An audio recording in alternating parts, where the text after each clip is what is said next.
नागपूरमध्ये क्रिकेट सामन्याची तिकिटे ब्लॅकमध्ये विकणाऱ्यांना अटक करण्यात आली। विदर्भ क्रिकेट असोसिएशन मैदानाजवळ दोघांना अटक करण्यात आली आहे। मनोहर वंजानी आणि राहुल रामटेके असं अटक केलेल्या आरोपींची नावं आहेत।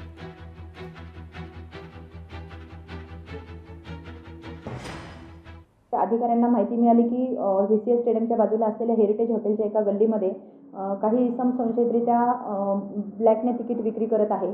म्हणून आमच्या पथकाने जाऊन तेथे जाऊन पाहणी केली असता दोन इसम नामे मनोहर वंजानी वय 62 वर्ष राहणार गांधीबाग आणि राहुल रामटेके वय 38 वर्ष राहणार वाडी हे विदर्भ क्रिकेट असोसिएशन येथे कर्मचारी असल्याचे भासवून जी तिकिटाची मूळ किंमत आहे त्याच्यापेक्षा जास्त दराने तिकिटाची विक्री करत आहे। सदर पोलिसांनी या ठिकाणी भारतीय न्याय संहिता कलम 318, 319 आणि 62 अन्वये गुन्हा नोंद करण्यात आलेला आहे आणि सदर आरोपीकडून आतापर्यंत 4 तिकीटे जप्त करण्यात आलेला आहे। पुढील तपास सुरू आहे।